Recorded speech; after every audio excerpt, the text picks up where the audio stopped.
coming this evening. We have a wonderful speaker with us today, Carolyn Thomas, who has written a book called Rose and Snow. Yeah. And it is a wonderful novel set in the 1800s in the town of Sandwich. And some of the characters are workers in the glass factory. So it's very informative. It piques your interest about how people lived during that time. We also today have with us Mark Kesling from the daVinci Pursuit. And Mark and the daVinci Pursuit in the Sandwich Glass Museum are launching a series of programs, collaborative programs. Mark will tell you a little bit about what the daVinci Pursuit is. But first I want to thank Brian Hill from the Sandwich Community TV for recording this program tonight. And you can see these recordings and other events and programs at sandwichtv.org. So Mark, why don't you tell us a little bit about the daVinci Pursuit? Thank you. The daVinci Pursuit, I started in 2009 as a way of bringing the arts as a way of teaching science. And I coined it a museum without walls because it was 2009, which many of you remember 2008 with the financial crisis. Not a good time to start a physical building after that. And so I wanted to start a science museum that was based on using the arts. And we decided not to do that, but I came up with the idea that we would use neighborhoods and those places to put exhibits and programs in the neighborhood as though they were exhibit galleries. So that we embarked on that, and as a part of it, we had a National Science Foundation study to look at how artists and scientists can talk to one another and the community, because it isn't magic. Like many people just think, oh, well, that's logical, that we should be able to bring artists and scientists, put them in the same room. Doesn't always work. So as a result of that, we started having conversations, which was the way that we learned to understand one another, right? Because we spoke a different language, depending on which art form and which science we were involved in, and we also were different in terms of our culture. And so it makes sense. When you go to the doctor, often you have to establish a relationship based on that you have two cultures, two languages, and it's there. So that started me on doing about 240 shows weekly shows that I do with public radio on art and science as well. So that's kind of what got me here. But what we want to do is I want to collaborate with the Glass Museum because there's so much science here as well as the art. And so we hit it off, Mary and I, in a good way. And so this is the first of our collaborations. Thank you, Mark. Welcome. Thanks. So Carolyn, would you like to introduce yourself? Sure. So my name is Carolyn Thomas. I grew up in Springfield, Massachusetts with 4 brothers and sisters. We lived in a little neighborhood in Springfield that my parents used to affectionately refer to as fertile acres because everybody had gigantic families in the day. And all the kids ran around like crazy. So we had a lovely upbringing. Of course, we've all moved away, and currently I live with my husband in California. And how I got involved in the glass was when my mother passed away in 2011 in Tucson, Arizona. We were cleaning out her home, and in her hallway, in what should have been a coat closet, she had instead put shelves in there, and there was all this glassware, which she used every day of her life. But it wasn't always just in her closet. She had 7 boxes of it in the garage. So we're looking through it, and everyone's going, do you want this? Do you want that? Nobody wanted it, So I took it home, put it in the garage, and started looking at it. And as I pulled it out, I thought, oh my goodness, this stuff is beautiful. What is it, and where did it come from? That led me to a trip to Sandwich, Mass. And I came to the Sandwich Glass Museum. went to the library, met Deb Rich, if you know her, and the library helped me do research, went to the Sturgis Library, went to the Antiquarian Library in Worcester, just started reading about it, and was fascinated. At that point, COVID hit, so I was back in Glendora, California, and I was talking with somebody, what are you doing? Oh, I'm writing about sandwich glass. And this friend said, well, I have a seashell collection and nobody wants to read about it, so you better take the sandwich glass and put it, make historical fiction, which I did. Consequently, we have the book, Rose in Snow. Rose in Snow is a sandwich glass pattern, and you do have it here in the museum under another name. It's called Open Rose or Cabbage Rose. So, I would like to acknowledge that I do have family visiting, my brother David and Gail, and my in-laws from Worcester, Dr. Whitten and his wife Phyllis, and my husband David. So I have my own little team. Thank you, Carolyn. So you touched on what led you to choose this topic in this town, but can you talk a little bit about what role the glass factory played in the book and how it helped you develop the narrative of the story? Yeah, it's a great question. So as I was reading about it, and after I had been here and walked the streets, I was fascinated about the change that occurred in Sandwich in the late 1820s and the 1830s. So up to that time, it was rural, it was farmland, it was rugged, it was harsh, the weather was harsh, transportation was limited. You know, you had horses, and you had ships when the weather was nice, that kind of thing, but there was no railroad, there were no cars. Am I projecting enough? Can you hear? Yeah, okay. So as I started researching that, is this on? Okay. As I started researching the sandwich glass company, I found out that with the industrialization of the glass factory, along with it came a lot of other changes to town. So there was the rise of immigrant labor that came from Belgium, England, France, Ireland. Canadians came down, and that was kind of new here in the day.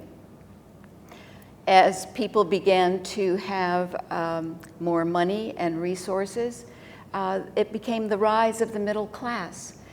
So people were able to afford things that they didn't have before. People could begin to imagine a life that wasn't as rugged and as rural, and the glass factory actually brought those changes to town. Wow. So one of the things that I found really interesting is you are a first-time author, right? Yes, I am. And you self-published. Yes, I did. So tell us a little bit about that process. What was it? Was that daunting to consider doing a book when you hadn't done one before? Well, yes and no. I kind of always was a writer.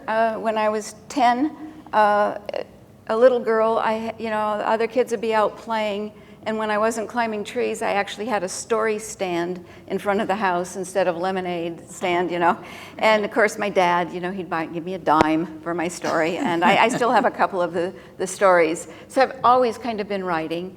I did go to college on a writing scholarship, and let's just say I was distracted by other things during the day, and didn't get around to writing. But of course, I wrote for the PTA newsletter and the church and the Kiwanians and different clubs and so forth all throughout. But when I retired, I had the time, and certainly COVID provided that opportunity, that focused attention. But self-publishing, I didn't know what would happen when I finished the book. So I actually sent a manuscript to, here's a agent in New York, and I sent a letter to them and sent the first 20 pages, 1-inch margins and things like that. And the agent actually wrote back and said, "Thank you, it's not on my list, but it looks good." And then I didn't know what else to do with it. So agents particularly take books that are going to sell, hundreds of thousands of books and make them money, right? That's the whole purpose. So then I actually contacted a graphic artist, and the graphic artist was fantastic. He was connected to Lulu, which is the publishing company, and they publish lots of books, at least in the LA area anyway, and travel guides and recipe books and things like that, or science books, smaller things. So that all came about. It took about a year. That's really, so when you were thinking about this, I'm curious, we've talked about that you were always telling stories, you even had your little story thing where you took money. Were you intending to write a book, or was it the inspiration of that glass that caused you to want to write it then? The inspiration of the glass. I really thought it was so beautiful and hidden. And by discovering the glass and the story of Sandwich and this beautiful little town, it just revealed, to me, the characters of people that I wanted to be around. They really were, they had a sense of pride and duty, and of course New England stoicism, but they also wanted love and had desire, and wanted to create things of beauty, the men and the women. I read all these newspaper articles, and in them they were always talking about love and desire and wanting beautiful things. You think, oh no, we're just going to cut down trees and we're going to, go out on a whaler for 4 years and, slaughter pigs and cows and things. No, the men and women of the day wanted all the things we want. So Mary, you hear this, that she was inspired by the glass. What's that make you feel? Pardon me? What's that make you feel as being a director of a glass? Oh, well, it's wonderful because I think that's why we do hold this collection and exhibit the collection, is to let people know that the artisans who created this work were real people. And when you read Carolyn's book, you will see that there are inner stories behind everything in the town, but in our particular case here in the museum, each of these beautiful objects was created by one of these real people. And Carolyn does an amazing job of creating these people for us and kind of helping us imagine what it was like to live in this town, work in this factory, and then also create and use these beautiful objects. But Carolyn, you also found real people and developed your characters from them, right? From the newspaper articles? I did. Noble Parker Swift was a famous person here in town and landowner. And I used his story, basically, and fictionalized it and changed his name to Noble Foster. And he was a landowner and a farmer. I don't know if anybody has read the book yet, but there is a breach of promise trial in the story. And there really was a breach of promise suit at that time. One could call it, what is the price of wounded affections? And Noble was involved in it, and so was a young lady here in town, and an ambitious mother, and it was a true case. So yes, the ministers in town also worked at the glass factory, because the glass factory was open 4 days a week, and so they had time, supposedly they had time, after their farming duties, to go and be one of the many ministers here in town. Yeah. And then there's also the conflict with the local tribes over the rights to the wood, which was needed to fire the furnaces in the factory. So all of these beautiful items that we have really interwoven, or they're tokens of what this story is about. You know, we see the last outer manifestation of these narratives in the collections that we have in the museum. Yeah, there's one of the book I read, if you live in town or in the area, you may know the name Chipman, Chipman. And they were a family of glass blowers. And one of the Chipman sons wrote a book, The Romance of Sandwich Glass. And in it he says the glass worker was an artist and the product was art. And there was an esprit de corps, or a pride of workmanship, for creating these objects of beauty that, in a way, I wonder, have we lost a little bit of that, of the acknowledgement or nod to our craftsmen and women, because there were women employed in the day, and children, of course, at the glass factory. Yeah. So we don't want to give away too much of the story, and we hope you will read the book. But does anyone have questions for Carolyn or Mark? Yes. So when you dug into the box and found the glass, was it sandwich glass? There are a couple pieces of pressed glass. So the early days at the sandwich glass were hand blown, and they were expensive. But when they developed the glass press, now it became available to more people. And I have a plate or two. Some of them are going through. Some of them are that early pressed glass. When the glass factory closed then in the 1880s, the glass workers then went to other companies. And I found out from Mary they brought their molds with them. And so sometimes you'll have a pattern like rose and snow would be called open rose in one company, cabbage rose in another, moss rose in another. So some. So one of the things that I found interesting, obviously with that, was you have two levels of that story. So there's the individual people that you've put together that came, their names and their lives, even though they weren't in that reaction together. Right, not in real life. You put them together for the purposes of the fictional part, but they were real characters. But then you have this other level, which is we're watching things change on the Cape, and particularly in Sandwich, as science, technology, and industry is starting to happen. So we're moving from, in the book, we're moving from agricultural lives That's right. to across to what the factory all of a sudden started to do. And you were able to capture that. Yeah, in the book, there is a woman reporter named Mary, and there's a story about how she comes to have her job. But she's relegated to the gossip column. So there's a book chapter, and things happen in town, and then there's a one-page gossip column, so to speak. But all of the stories in what I call the bits and pieces column were actual stories that came out of the newspapers of the day. I went to the Sturgis Library and Deb Rich's archives and dug up some of these stories.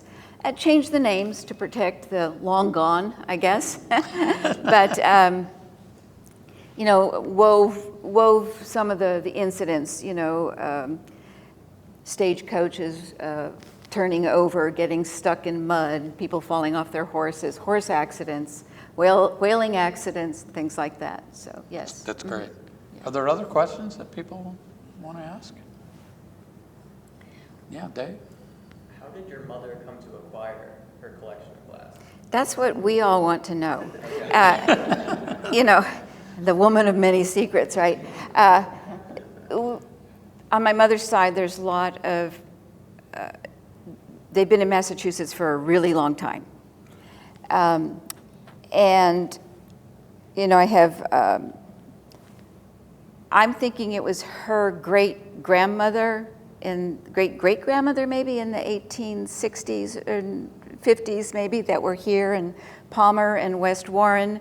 One of the great-great-grandfathers was a mill manager. I don't know whether you'd call it a manager with the conditions of the mills in those days, but nonetheless. So they were able to afford a piece, not wealthy. These were not wealthy people. They were workers, but occasionally could have a teacup or a vase and that kind of thing. So tracing the history, nothing's documented, of course. It's just wrapped in all these old newspapers and the stuff that she had in her closet. Yeah. There was another question, somebody? I saw a hand up for a minute. Okay. Yeah. Did you name the newspaper in the story yourself? Yeah, I made it up, bits and pieces. If I were the lady, reporter, and had to do the gossip column. So this is a really, I'm glad you asked that, because this is a really interesting piece that I found out talking to you the other day. Yeah. That is that you created those, what look like to be real newspapers, right?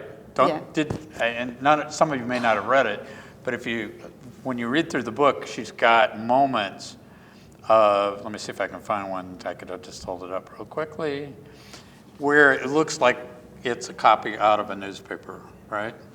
And it's done in an old style. It's done all that, but you actually created these. Yeah. You want to talk about that?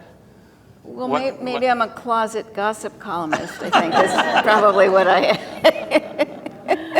Living vicariously 200 years later, it's safe to report on these. But, if I could go back to the mash peas, we have some people here who are land conservationists and look after the mash pea lands which are adjacent here. And I was struck in the day, the mash peas cut the lumber, the timber for the glass factory. But the ministers in town, the overseers, took the lumber or the wood from them without payment. And so there's an episode, it's a real life episode, a real historical episode. And the mash peas are alive and well today, and they're part of the Wampanoag tribe, which is, it's large. And when we went up to Plymouth recently, we found out there's different, I don't know what you call it, subdivisions of the Wampanoags, and mash pea is one of them. Still trying to hang on to their own land.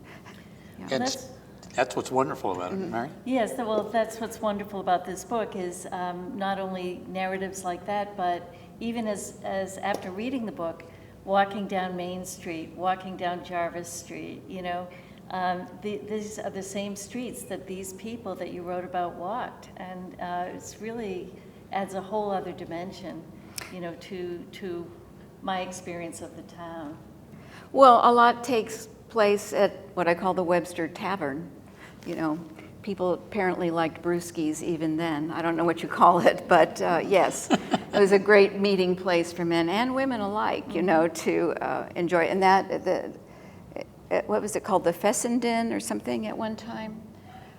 It's changed names over time, but the Daniel Webster Inn is featured as well, yeah. So actually, I took a walking tour with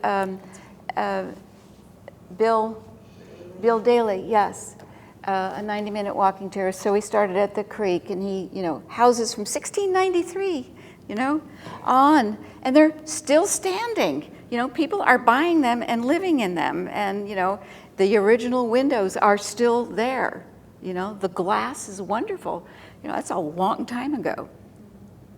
And you can walk down Jarvis Street, past the is it the Belfry? Yeah.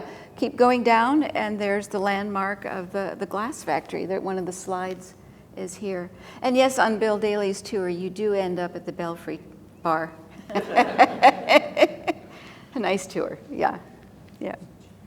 Other thoughts, comments, questions? Anybody?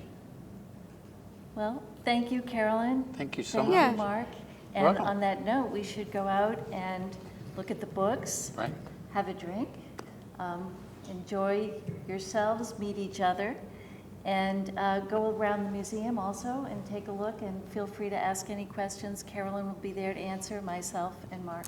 So thank you all for coming. Yeah. Oh, but Phyllis, yeah. Ed Yeah. Colopy, one of our trustees, would like to say a few words. Oh, yeah. So Phyllis asked, is the rose and snow glass pattern here? And rose and snow, I say in the beginning, is really a glass pattern that was made by the Bryce Company in Pittsburgh. But it was also called moss rose, open rose, or cabbage rose. And there are two goblets here that one is open rose and one is cabbage rose. They're the same pattern. And it's in the far back room, kind of under a window in the back. You can point it out Yeah, for us. and it's by a big blue glass lamp. Yes. We'll Yes. follow you there. Yes, okay, great. Good. Well, thank you, Carolyn, and thank you, Mark, for being with us this evening. And thank you all for joining us. I'm Ed Colopy. I am one of the trustees here at the Sandwich Historic Society and the Sandwich Glass Museum, and just want to welcome each of you this evening, and thank you for coming. We continue to honor the time-honored history of both the Sandwich Glass Museum and, as importantly, the glass making that began 200 years ago that Carolyn writes about in her wonderful book about the Boston and Sandwich Glass Company. And it really remains alive here today at the Sandwich Glass Museum through the support of many people like yourselves. A lot has transpired recently. I've been on the board for a year, and I'm amazed at what has been going on. So I'll just share a couple of those highlights for your knowledge this evening. We welcomed Mary Childs as our new director of the museum. Most recently, Mary had been the curator here, but is now the director. We have had a number of exciting new exhibits and programming, as evidenced by tonight, that has come about. We are strategically growing our staff and volunteer network. Sign up if you'd like to, but we now have once again, a docent program, and some of you probably saw tonight as you came in, an event that happens on Tuesdays and Thursdays here at the museum with a glass experience, where you can come with somebody else, with a small group, to make your own glass paperweight. So it's a wonderful way to have that glass experience. And we have a more engaged board, offering our enthusiasm and our resources. So that's exciting. Some people have been involved with grant writing. Some people have provided technical help. Others have provided parts of their collection to the museum as well. Most recently and significantly, we have been successfully awarded a grant from the Massachusetts Cultural Council, and that grant is going to be used to help with vital repairs and needs that we have here with the building. And as a result of that, we have established a fundraising campaign called Stoke the Fires, which will take advantage of the grant. The grant is a matching grant, so with that, we are looking for all the help we can get to have folks match the grant that we received from Mass Cultural Council. And I'd invite you to visit our website or send along a donation to the campaign as you see fit. We really look forward to seeing you here at future events. There are many coming up in the months ahead. There are community events that we are participating in with the Chamber, with Sandwich Fest, with the Sandwich Arts Alliance, with Porch Fest, and then we have our own events in October 21st with the Pumpkin Fest, which is highly popular here in town, and then the opening of a new exhibit in November called For the Love of Glass. It is from the collection of Chris Rifkin. So again, as Mary said, please spend some time with Carolyn, wander around the museum. There are refreshments out in the various areas of the museum. Thank you for coming.